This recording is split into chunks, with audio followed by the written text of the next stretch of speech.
Karena kebahagiaan terkait tentang urusan akhirat itu yang akan menyertai kita. Betul betul. Tapi kalau kebahagiaan terkait tentang urusan dunia tidak akan bersama dengan kita. Kalau tidak dimasukkan dalam kategori amal-amal dan ketaatan yang diridhai oleh Allah. Dunia, jabatan, kekayaan, harta itu semuanya adalah urusan sesaat. Tapi kalau kita manfaatkan dan kita jadikan sebagai jembatan untuk ke akhirat, insya Allah akan menyertai kepada kita. Oleh sebab itu tadi disinggung-singgung firman Allah Ta'ala, kullu man 'alaiha fan wa yabqa wajhu rabbika dzul jalali wal ikram. Segala sesuatu yang ada di muka bumi ini, manusianya, jinnya, hayawannya, malaikatnya, langit, bumi, lautan, semua yang kita miliki, harta, kekayaan, itu sama Sang Pencipta. Sama siapa? Sang Pencipta. Allah mengatakan fan. Apa artinya fan? Fana. Artinya fana, sirna, yakni kedepannya ini hal yang menyebabkan manusia tidak ada wujudnya. Kedepannya ini yang menyembuhkan manusia itu tidak ada wujudnya. Bahasanya la syai, ka ono wujude, ka ono rumane. Wa yabqa wajhu rabbika dzul jalali wal ikram. Dan yang kekal, yang abadi adalah rangkaian-rangkaian amal soleh yang timbul dari manusia yang mampu menggunakan hartanya untuk amal soleh, umurnya untuk amal soleh, waktunya untuk amal soleh, kekuatannya untuk amal soleh, dan semua kenikmatan-kenikmatan baik yang zahir maupun yang batin ditujukan untuk amal soleh. Ini yang masuk wa yabqa wajhu rabbika dzul jalali wal ikram. Teringat salah satu daripada sahabat Nabi Muhammad sallallahu alaihi wasallam ketangkep oleh salah satu raja kafir. Setelah ditangkap, lalu raja kafir ngasih iming-iming kepada kerajaannya, keluar dari Islam, tak kasih separuh kerajaanku. Separuh kerajaan, secara cuma-cuma, kamu nggak usah capek-capek, nggak usah kerja, nggak usah apa, tapi harus kufur. Keluar dari Islam, keluar dari agama Muhammad, nih separuh kerajaan aku kasihkan kepada kamu. Kalau orang sekarang kira-kira nasibnya, wah enak ya, diiming-imingi. Dan iming-iming semacam ini sampai akhir zaman gini. Waya terawih, program televisi, apa? Waya ngaji, tidak ada gangguan-gangguan di luar. Waya enak duduk di i'tikaf, mungkin ada tontonan-tontonan yang tertentu. Sampai akhir zaman dia menikah. Jawabannya sahabat ini mengatakan, hei fulan, kalau seandainya satu detik saya keluar dari Islam, lalu kemudian saya kembali ke Islam, semua kerajaanmu tidak saya terima. No? Tidak saya terima. Sampai satu detik aku keluar daripada Islam, lalu kemudian aku kembali kepada Islam, kemudian semua kerajaan, bukan separuh, kau berikan kepada aku juga mau. Masya Allah, satu detik. Ini orang-orang tertentu yang dikasih oleh Allah Ta'ala iman, dikasih nopo iman, kepercayaan. Makanya jangan heran Kalau kita lihat tetangga, Masya Allah, sergep jamaah. Kita lihat ada orang sergep ngaji, ada orang sampai sekarang alhamdulillah tarawih mboten bolong. Kenapa? Dia memiliki sesuatu yang kadang-kadang kita tidak memiliki. Apa itu? Iman. Kenapa? Iman, percaya, tekad paten yang ada di dalam hati yang tidak bisa diiming-imingi dengan perkara yang fana, perkara yang sirna. Makanya ini hadis yang sering-sering kita dengarkan, man shoma ramadhana, terus imanan, terus wahtisaban. Disebutkan oleh Rasulullah itu imanan. Napa artinya iman itu? At-tasdiq biwa'dillah. Kalau kitab syarahnya, at-tasdiq biwa'dillah, percaya, yakin bahwa setiap amal kebaikan itu tidak akan membuat orang kecewa. Membenarkan, percados dari lubuk hati wa'dillah, janji-janji Allah Subhanahu wa taala yang mungkin dikeluhkan oleh Fir'aun yang sudah di alam barzakh, yang mungkin sekarang dikeluhkan oleh Qarun yang sudah di alam barzakh. Bahkan mungkin ada kalangan orang mukmin muslim yang sudah meninggal dunia yang belum bisa menyikapi tamu yang namanya tamu Ramadan. Mudah-mudahan Allah menambah iman kita, memberikan kepada kita tambahan iman, tambahan istiqamah, perasaan demi perasaan yang tiap malam tambah tumanina, tiap malam tambah percaya kita kepada janji Allah, dan mudah-mudahan kita digolongkan termasuk orang-orang yang istiqamah. Amin ya rabbal alamin. Sudah 7 malam, betul? Sudah berapa? 7 malam ya. Terus 7 malam, mungkin ada sebagian yang sudah 8 malam. Monggo dicek, napa? Dicek napa nih Pak? Dicek napa nih? So dicek duit. Monggo dicek perkembangan kita sampai mana. Kalau seandainya setelah dicek ternyata masih banyak kekosongan, masih meremehkan, masih belum pepek, maka masih banyak. Monggo di hari-hari dan di malam-malam setelahnya kita perbaiki lebih baik. Alhamdulillah Ustaz, saya stabil. Bahkan alhamdulillah saya ada peningkatan. Meneng ojo kondoko lirik pangeran. Iku ngono golek pangeran ora ngono. Tidak milik kita, milik Allah. Itu lho Fatihah 20 kali diawali dengan alhamdulillahi rabbil alamin. Masya Allah, rata-rata sofi sudah mulai maju, tapi kalau termasuk sing mundur. Alhamdulillah boten pedhot traweh kula. Alhamdulillah poso kula boten moka senjang dia wau. Mukel. Alhamdulillah Quran kula tambah. Alhamdulillah i'tikaf kula tambah. Saged alhamdulillah tiap malam derek teng mriki salat tasbih dengan maos Fatihah. Bismillahirrahmanirrahim. Alhamdulillah, di bawah perasaan itu. Sebab hati-hati dengan sifat bangga.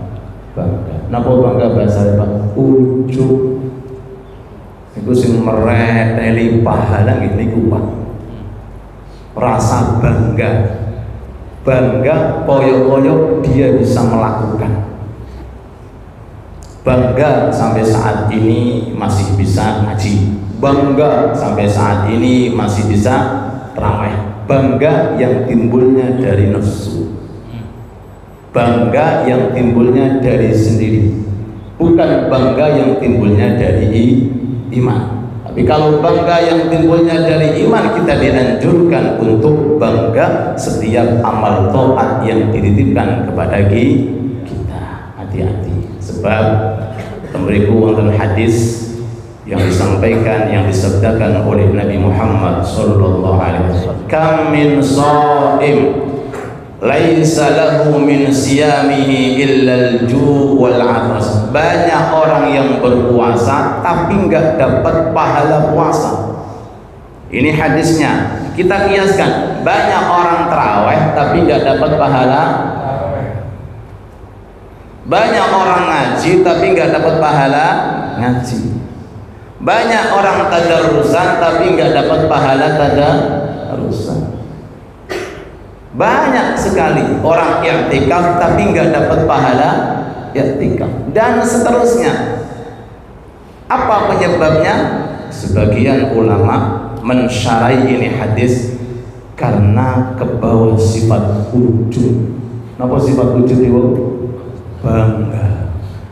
Yo aku, banyak napa? Aku.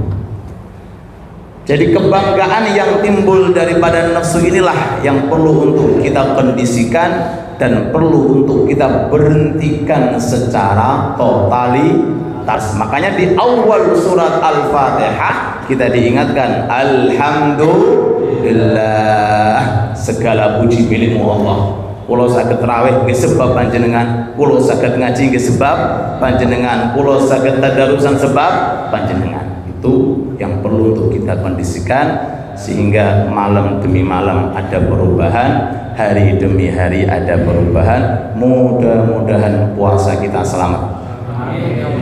Mudah-mudahan pengajian kita selamat. Mudah-mudahan tarawih kita selamat.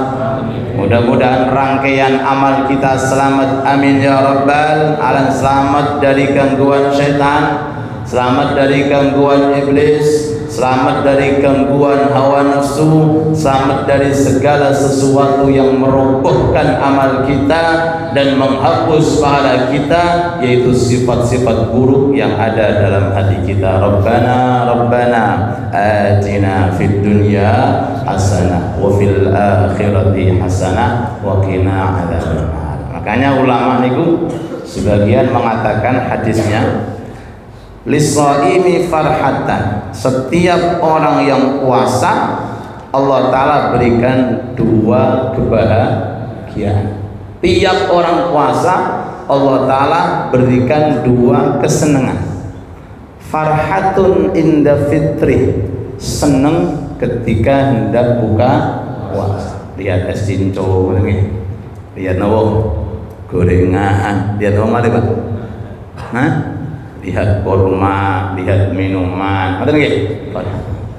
Wa farhatun inda liqa'i rabbih, bangga ketika ketemu dengan Allah. Sebagian ulama, mboten salah niku Habib Idrus bin Umar Al-Habsyi, beliau mengatakan, apa makna bangga ketika buka puasa?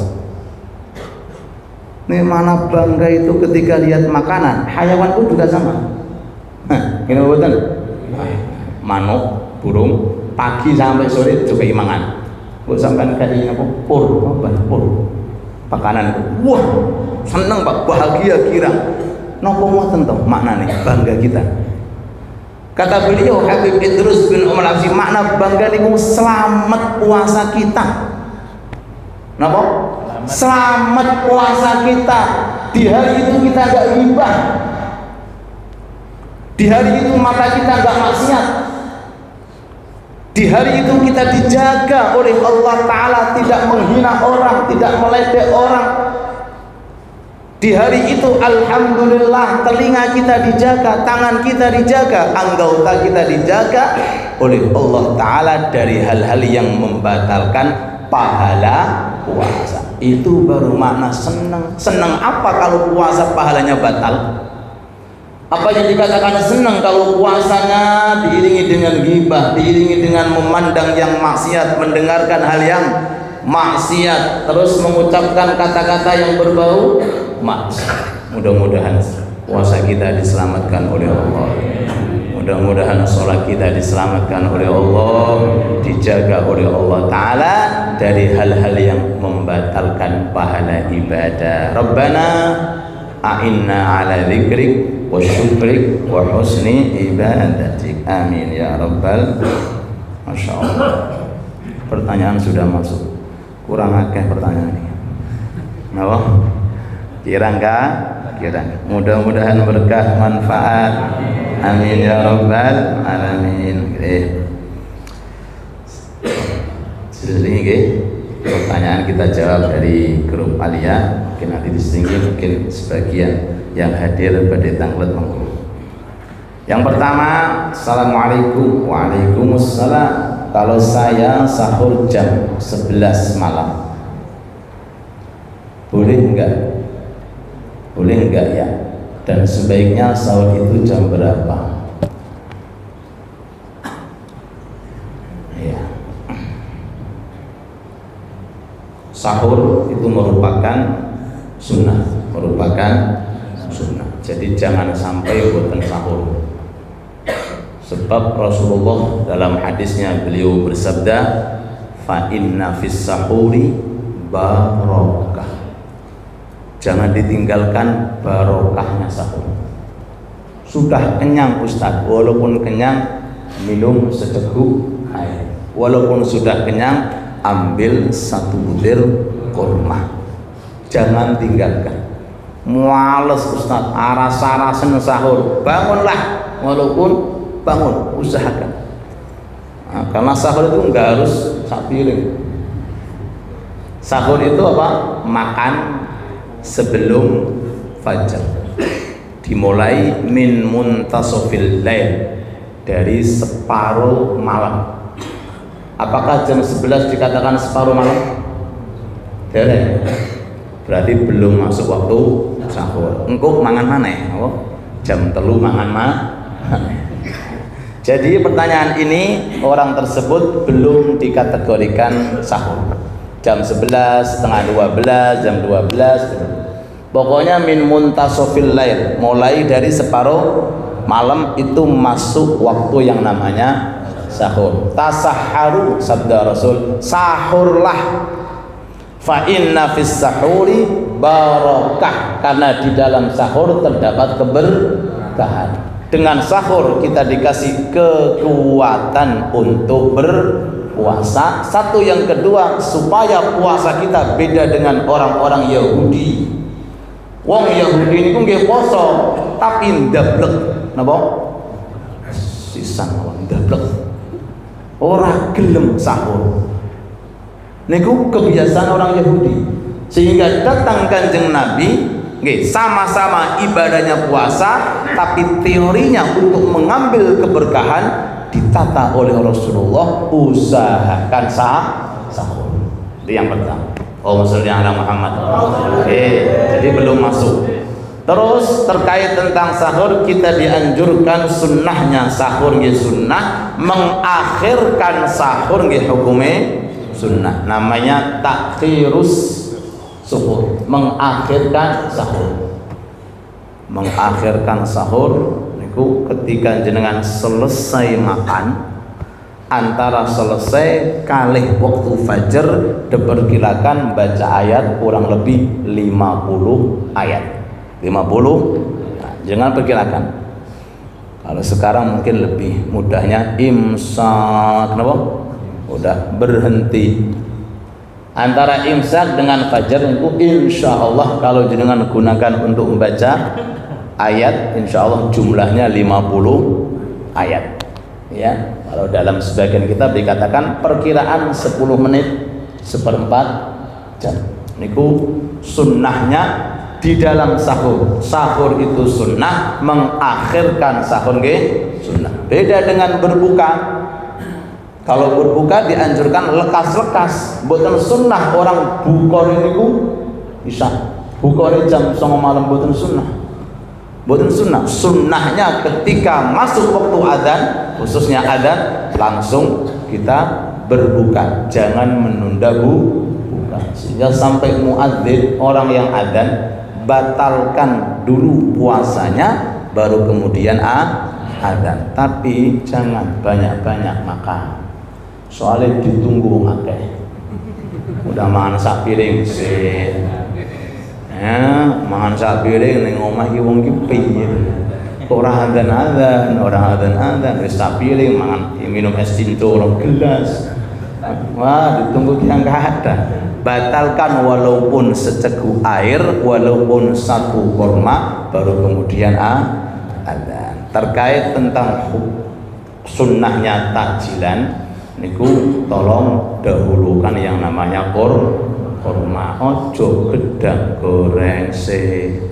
Ibu nggih, jangan gorengannya dulu Bu, dahulukan kurma. Puasa Anda ketika buka seperti ketika bukanya Nabi Muhammad sallallahu alaihi wasallam. Allahumma shalli ala Muhammad. Oke, niki terkait tentang pertanyaan pertama.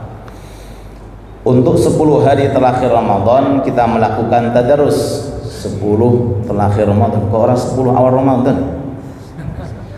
Untuk 10 hari terakhir Ramadan kita melakukan tadarus, zikir, sholat malam, posisi di rumah. Apa kita akan mendapatkan pahala malam Lailatul Qadar? 4 itu bukan inti, napa? Tempat niku boten termasuk inti. Jadi di mana saja jenengan malam-malam Ramadan sibukan untuk ibadah. Walaupun tidak di masjid, walaupun tidak di mushola, walaupun di rumah, walaupun di dalam perjalanan. Jadi jangan menyempitkan rahmatnya Allah Ta'ala itu terkait tentang tempat. Jangan apa? Menyempitkan rahmatnya Allah Ta'ala terkait tentang tempat. Sama juga jangan menyempitkan rahmatnya Allah Ta'ala terkait tentang khususiyah ibadah. Inna li rabbikum fi ayyami dahrikum lanafahat ala fata'arradu laha. Allah Ta'ala itu tiap detik niku nggadai pintu pengampunan, tiap detik. Di mana saja, di mana saja, di masjid, di musala, di rumah, di mana saja. Ala fata'arradu laha, maka persiapkanlah diri Anda untuk menjemput namanya pengampunan. Di mana saja, dengan ibadah apa saja. Bisa juga tidak kalah ibu-ibu yang menyiapkan sahurnya suami. Suami etikaf, ibu nggak bisa etikaf karena nyiapkan sahur, niati yang baik. Bisa juga termasuk menjemput Lailatul. Yang sibuk dengan anaknya, bahkan mungkin yang dalam kondisi uzur karena datang bulan, jangan merasa kecewa, jangan merasa susah, sabari dan terimalah uzur Anda. Kalau Anda sabari dan Anda terima, bisa juga mengalahkan yang i'tikaf sampai fajar. Bisa juga yang mengalahkan orang berjamaah, orang ikut sholat tarawih. Akan tetapi setiap tempat itu ada kualitas berbeda-beda. Tempat yang paling afdal kata Rasulullah, ahabbul biladi ilallahi masajiduha. Tempat yang paling afdal adalah masjid, khususnya di akhir bulan Ramadan. Kanjeng Nabi niku kalau sudah di akhir bulan Ramadan nambahi i'tikafe. Napa? Nambahi napa? I'tikafe. Di bulan Ramadan beliau bersungguh-sungguh melebihi daripada bulan yang lainnya. Di akhir bulan Ramadan 10 terakhir beliau lebih sungguh-sungguh melebihi daripada di 10 pertama bulan Ramadan. Niku Kanjeng Nabi Muhammad sallallahu alaihi wasallam sampai dalam hadis itu syaddal mizan. Syaddal mizan niku sarungnya disingseti. Maksudnya apa? Sarungnya sampai maaf hubungan dengan suami istri ndak. Supaya apa? Lebih maksi, walaupun boleh boleh-boleh saja. Cuma ada yang mengatakan syaddal mizar itu kinayah, tidak berhubungan dengan suami istri. Ada yang mengatakan syaddal mizar karena terlalu banyak fokus untuk melakukan amal soleh di 10 terakhir bulan Ramadan. Kemudian yang kedua dari jawaban pertanyaan yang nomor 2 ini adalah sikapilah posisi Anda saat ini kalau Anda ingin beribadah kepada Allah. Yang bekerja di siang bulan Ramadan, ibadah Anda amanah ketika bekerja. Allahumma sholli ala Muhammad. Monggo. Yang kondisi ibu seandainya sebagai rumah tangga punya anak kecil, ibadah Anda rahmatan anak kecil dengan baik. Yang hamil, apalagi yang hamil, maka kondisikan dengan baik. Jadi ibadah yang paling afdal adalah ibadah yang kembali kepada posisi orang itu masing-masing. Allahumma shalli ala Muhammad. La ilaha illallah. Pun nggih. Terus Lailatul Qadar akan jenengan dapatkan maksimal nggih, apa minimal. Kalau jenengan isyaknya jamaah, subuhnya jamaah. Minimal. Seandainya ada orang sibuk banget, siangnya sibuk, malamnya sibuk, sehingga nggak bisa ikut tadarusan, nggak bisa ikut tarawih. Seandainya sibuk banget, minimal isyaknya jamaah, subuhnya walaupun nggak di masjid, yang penting usahakan jamaah.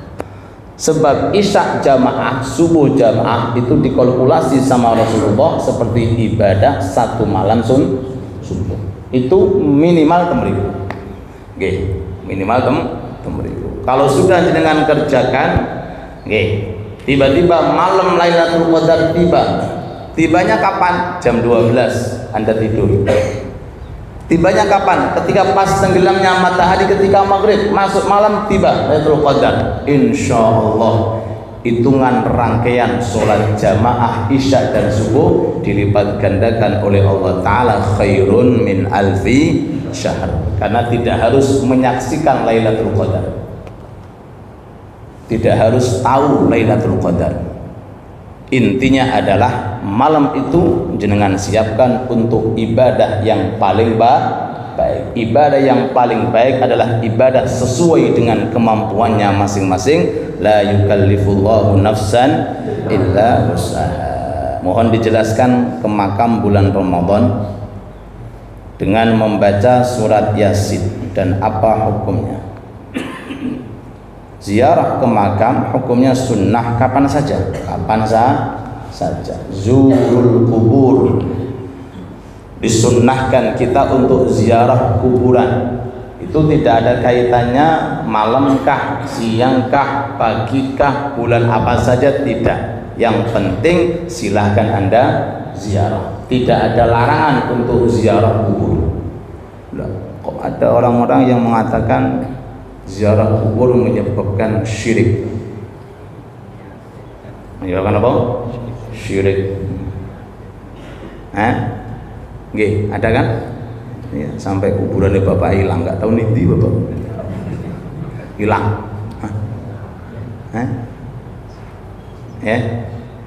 Gimana cara menyikapi? Kembali kepada ilmu, kembali kepada, jangan pakai hawa nafsu. Kau nak tutupi, napa? Kau nak tutup urusan agama, kembali kepada agama, bukan menghina, bukan tambah hujah. Niki lanjutnya hadis, fa innaha tudzakirukumul akhirah.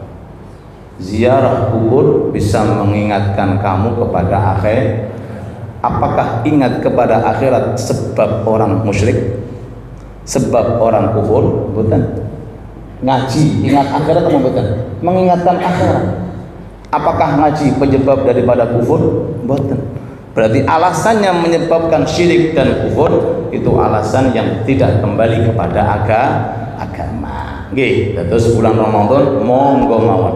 Baca apa saja, terserah. Ayat nopo mawon, surat nopo mawon, monggo. Wabil khusus surat Yasin. Wabil khusus surat Yasin. Hukum ziarah hukumnya sunnah. Bagi perempuan pun juga hukumnya sunnah. Dengan catatan ketika ziarah nanti tidak menimbulkan fitnah. Yang kedua, tidak menyebabkan si fulan tersebut menangis-nangis sampai sambat-sambat yang menyebabkan suatu keharaman. Allahumma shalli ala Muhammad. Wonten nomor iki sing badhe tanglet. Hah? Nah. Ya. Wonten nggih. Kita mau musafir. Kita keluar dari rumah sebelum sholat zuhur. Sebelum sholat zuhur belum masuk. Kita keluar dari tempat kota kita tinggal, mau keluar zuhur sudah masuk. Lantas kita nanti jamak di perjalanan. Sah apa tidak jamak?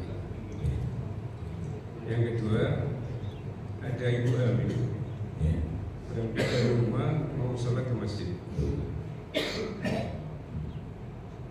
Sampai di masjid dia sholatnya duduk. Sah apa tidak sholat? Bertanya melalui grup Arya. Terima kasih. Semoga pertanyaan itu menambah ilmu kita.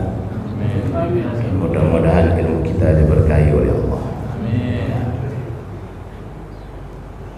Terkait tentang pertanyaan pertama, bagi orang seandainya ingin musafir, diperbolehkankah untuk jamak? Pertama, ya, tujuannya harus jelas.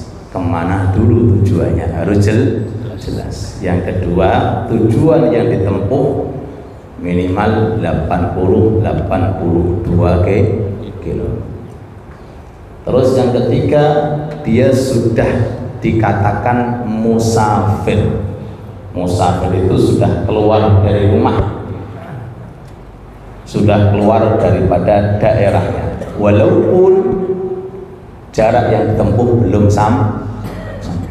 Paham Pak? Paham?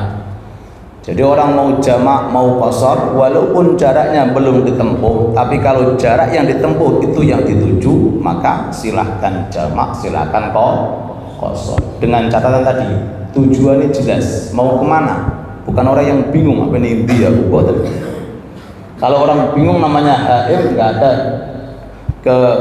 dispensasi untuk jamak qashar. Yang kedua, jarak yang ditempuh jarak marhalatain 80 82. Nggih. Yang ketiga, mengerjakannya dalam kondisi dia sudah musafir. Jadi kalau ada orang mau ke Jakarta, dia di rumah jamaknya, dia belum. Jadi harus kondisi musafir. Nah, dikatakan musafir itu harus keluar dari rumahnya, keluar daripada daerahnya. Itu dikatakan yang namanya musafir. Tolong diperhatikan. Yang kedua, kondisi ibu hamil. Keluar dari perbatasan itu sudah Adzan zuhur. Tapi kita nggak sholat. Sholatnya tapi di perjalanan.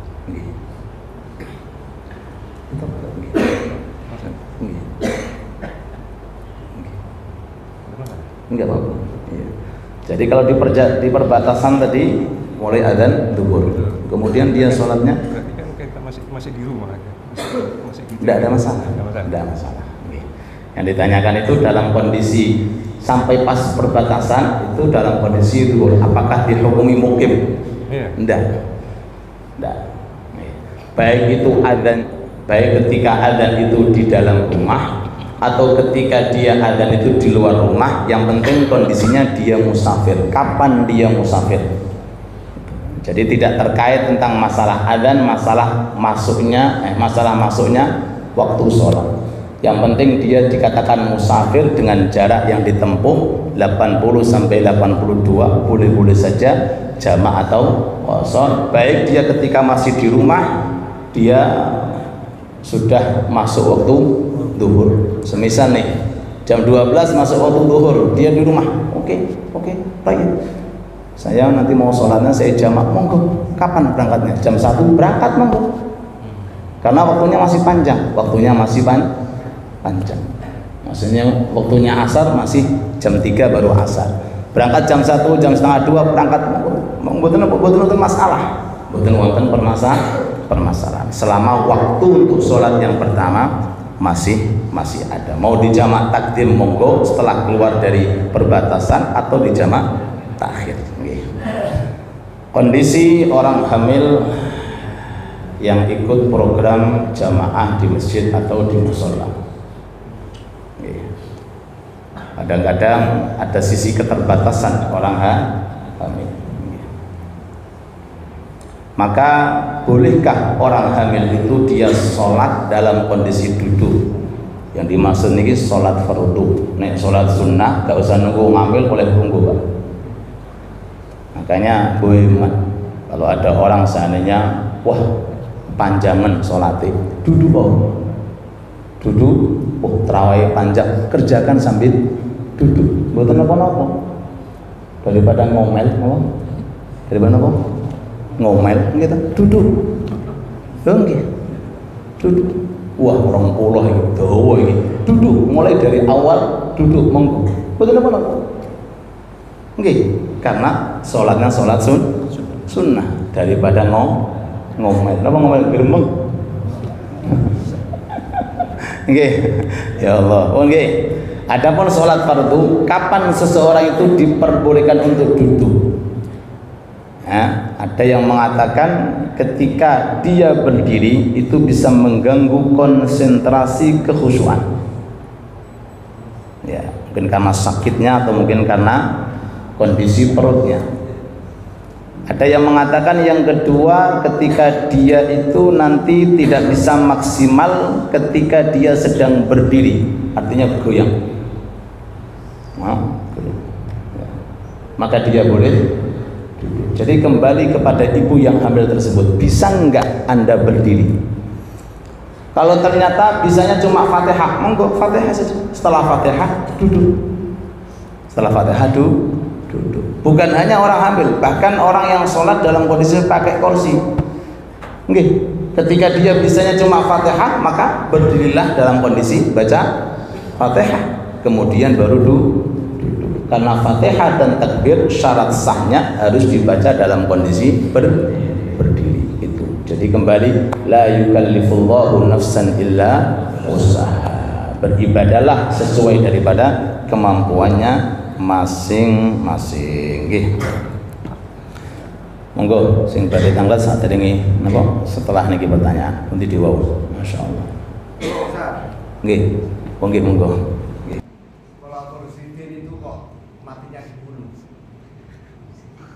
Khulafaur Rasyidin. Penjelasan. Matinya dibunuh. Apakah itu karena politik?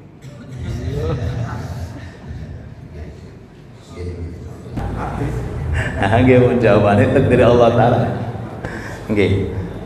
Mati itu satu tapi sebabnya berbeda. Mati itu satu tapi sebabnya berbeda. Yang kedua, memang kembali kepada tadi dengan sampai akhir. Jadi timbulnya beberapa fitnah yang terjadi mulai dulu sampai sekarang. Sahabat Umar bin Khattab dibunuh ketika sholat subuh.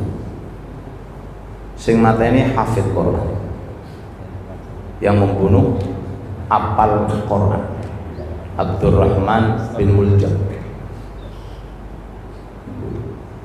Sholat subuh ditusuk, kemudian dibopong.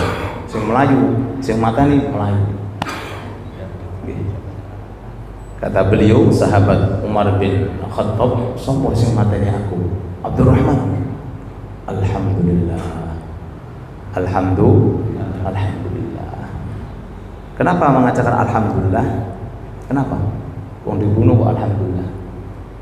Alhamdulillah, ternyata yang membunuh aku bukan orang mukmin sejati, sehingga aku nanti di akhirat tidak mendapatkan tuntutan apa-apa oleh Allah. Sudah darah bercucuran, sudah. Kata masih ada waktu subuh, masih ada umat sholat dalam kondisi darah bercucuran sholat. Wahai sahabat umat kudu, tak bisa. Selama manusia muslim masih punya akal, tidak ada sifat keguguran untuk sholat. Sahabat Umar, sahabat Utsman nggih dibunuh, sahabat Ali dibunuh tambah hilang. Mboten-mboten kuburannya sampai sekarang. Nah, kembali kepada fitnah di akhir, fitnah yang terjadi di zaman kita, di zaman ya, mulai dari dulu sampai sekarang masih ada. Jadi itu ya, jawabannya kembali kepada takdir, kembali kepada takdir. Yang kedua tadi kembali kepada fitnah yang terjadi di zaman dahulu. Ya, mudah-mudahan Allah memberikan kepada kita husnul khatimah. Insyaallah. Amin amin ya rabbal alamin. Naam. La ilaha illallah. Assalamualaikum Ustaz. Waalaikumsalam. Mau menanyakan tentang rukun qauli, apa wajib dalam salat? Dan mohon dijelaskan bagaimana cara yang benar dalam melaksanakannya. Rukun qauli, okay. Namanya rukun Pak, wajib. Rukun qauli, namanya aja rukun. Berarti nggih wajib. 5. Takbir, baca Fatihah, apa Pak? Sholawat kepada Nabi di tasyahud akhir, tasyahudnya, salamnya. Rukun qauli, rukun yang berupa ucapan, wajib dikerjakan. Caranya bagaimana ya? Harus dibaca minimal dengar oleh telinganya. Allahu Akbar, dengar. Oke, Fatihahnya pun juga dengar. Dengan catatan kalau tidak ada gemuruh suara, kadang-kadang kita ada mic. Oke, kadang-kadang ada hujan deras. Kalau seandainya mic-nya tidak ada, hujannya nggak ada, dengar apa tidak kalau kita mengatakan, mengucapkan. Kalau dengar ya sudah. Itu cara untuk apa? Mengerjakan yang namanya rukun qauli. Baik itu di sholat fardu maupun di sholat sunnah. Allahumma shalli ala Muhammad. Assalamualaikum Ustaz. Dalam sholat tarawih berjamaah, imam membaca surat 1 juz selama 20 rakaat. Masya Allah. Masya Allah. Kali-kali kemari Bang. Nah gini ya. Masya Allah. 20 rakaat pakai satu juz. Oke, bismillah. Ya. Kalau memang bisa, kalau nggak bisa ya jangan, nanti tambah hilang kabeh makmum. Ya, kalau sudah biasa nikmat. Ya, karena kalau sudah biasa pakai surat yang pendek niku sepundi. Kalau sudah biasa, makanya sekali-kali dicoba, betul nggih? Nah, kalau kami di Kota Hadramut itu tarawihnya 2 juz. Ya, 2 juz. La ilaha illallah Muhammadur Rasulullah. Jadi nikmat lah. Salat itu bukan cepet-cepetan, salat itu bukan bilangan, tapi perasaan dan rasa yang kita hadirkan dalam salat. Ya. Apalagi tahu artinya alhamdulillah diresapi iyyaka na'budu wa iyyaka Gusti kula nyembah panjenengan. Jadi pangeran bener apa ora masih nyembah duit, masih nyembah mobil, masih nyembah jabatan. Saestu iyyaka na'budu, rakaat kedua tambah semangat. Iyyaka na'budu. Setelah selesai tarawih berubah tambah seneng sholat karena penasaran dengan iyyaka na'budu. Napa? Penasaran dengan iyyaka na'budu. Nggih. Sampai salah sebagian wali min auliyaillah ketika sholat niku iyyaka na'budu wonten bisikan bahwa kau isih nyembah sawahmu. Salam langsung sawahnya didol Pak. Jenengan siap ngoten Pak? Entek Pak di sana. Hakata. Itu orang-orang soleh seperti itu. Masya Allah. Jadi nikmat. Tarawih itu nikmat. Ya, dengan bawa kenikmatan tarawih. Tadi disampaikan teman kita tausiah, perasaan, rasa gembira, sebentar lagi isyraq, berdebar-debar, isyraq. Bahakata. Nggih, ngaji ngoten. Kapan ya ngaji sampai dhuwur? Ngoten, Pak.